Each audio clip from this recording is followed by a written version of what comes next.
Magandang araw. Welcome to our module number 3 in Math 171, Calculus 1 for Engineers with the lesson title of Continuity. So let us define our objectives for this lesson. Enumerate and illustrate continuous and discontinuous function at a point. Interpret graphically the infinite limits and points of discontinuity. Alright, so let us first define the continuity. A function f of x is said to be continuous at x is equal to a or a constant if the following conditions are all satisfied. If f of a exists, ibig sabihin may function na binigay. Limit of f of x as x approaches a exists, ibig sabihin ay meron kang limit doon. And if limit of f of x as x approaches a is equal to f of a, ibig sabihin pantay yung kanilang kalalabasan. Okay, kung kinuha natin yung function niya, evaluated the function, and nag-evaluate tayo ng limit, pantay sila, ibig sabihin, it is continuous. Okay, if any of the conditions 1, 2, and 3 is not satisfied, then the function is said to be discontinuous at x is equal to a. Kung halimbawang kahit isa dyan sa tatlo na yan ay hindi niya na-satisfy, therefore, discontinuous na agad yung ating given. Okay? Then, when f of a exists and limit of f of x as x approaches a positive is equal to f of a, the function f of x is said to have a right-hand continuity at x is equal to a. Okay. Dito, baka mapansin ninyo, ma'am, bakit po may bago tayo? Meron tayong tinatawag na positive. Okay. Yung positive na yan, actually, yan ay para lang sa tinatawag natin na right. Okay, yan yung symbol para sa right. While this one, it is a negative, ibig sabihin that is for left hand. Okay, so yun naman.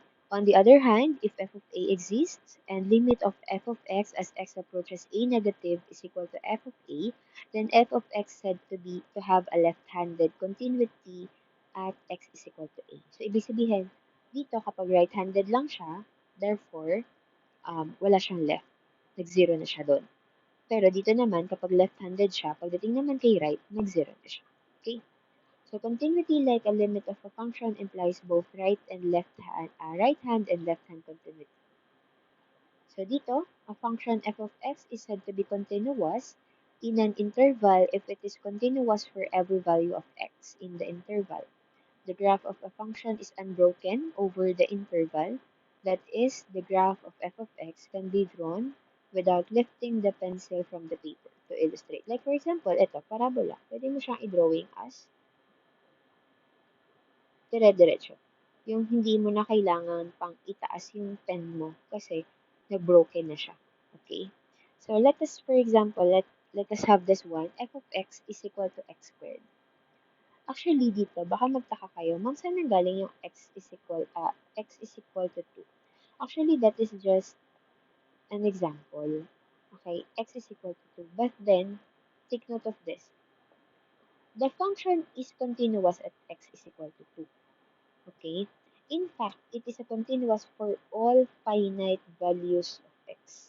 Okay? Kasi kahit naman ano yung ilagay mong value dyan kay x squared, like for example, lagay mo si 3, o 3 squared magiging 9, lagyan mo ng 4, 4 squared is equal to 16. Okay? So, ibig sabihin ay continuous siya sa kahit anong finite values ng x. Okay? So, wala tayong problema doon. Okay? So, yun yung tinatawag natin na continuous. Ibig sabihin na drawing mo siya continuously without lifting your material or your pencil. Okay? So, yun lang yung sinasabi natin when it comes to continuity. Okay? And then, here, the function f of x is equal to 1 over x is continuous at x is equal to 3. Using the definition of continuous functions, we have f of x is equal to 1/3 limit of f of 1/3 as x approaches 3 is equal to 1/3 and limit of f of 1/3 as x approaches 3 is equal to f of 3. Okay. Pero, take note that it is continuous lang siya kay 3. Meron pa rin siyang limitations, okay? Kasi it is discontinuous naman pagdating kay 0. Why? Kasi pag nilagay mo si 0 dito sa x natin, magiging 0 na yung denominator. Therefore, it is undefined or undetermined, indeterminate. Okay? So, therefore, hindi siya pwede. Pwede siya in terms of positive and negative values, kaya lang, hindi siya pwede kay 0. Okay? So, therefore, it is discontinuous at x is equal to 0. Kasi, f of 0 is not defined, has a 0 denominator, and limit of f of x as x approaches 0 does not exist. Okay, hindi siya pwede.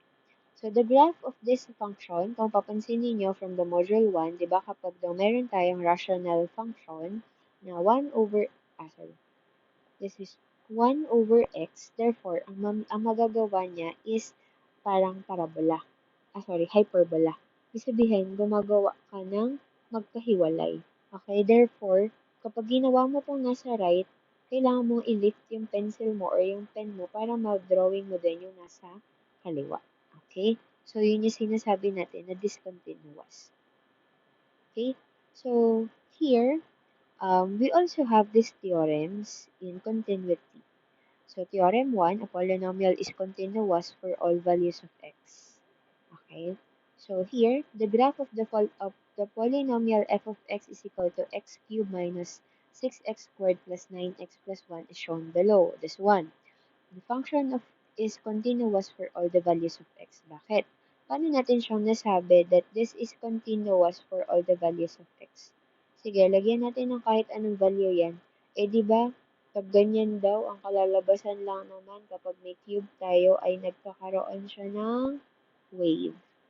Okay, so therefore, you are not lifting your pen kapag nag-drawing ka. Tuloy-tuloy mo lang siyang madodrawing. Okay? So, yun yung sinasabi natin na continuous. And then, here, in theorem number 2, a rational algebraic function is continuous except for those values of x for which the denominator becomes 0. So, therefore, kapag meron ka naman na ngayong rational function or ibig sabihin naka-fraction siya, na may x siya sa denominator, siya ay continuous para sa ibang values. Pero magiging discontinuous na siya para sa values na magzi-zero yung denominator natin. Like for example, this one, we have f of x is equal to 1 over x minus 2. Ano ba yung makakapagpa-zero dito sa ating x minus 2? Diba kapag nilagyan mo ng 2? So therefore, it will be discontinuous to 2 kasi magzi-zero siya. Okay? So yun yung sinasabi natin. Okay? So, yun lang yung para sa module number 3 natin. So, for your assignment, okay? So, you have to answer this activity 3 again in a short bond paper.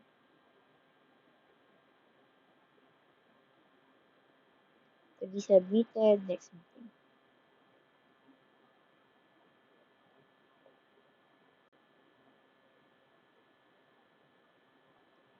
So, that's all. Thank you for watching and listening.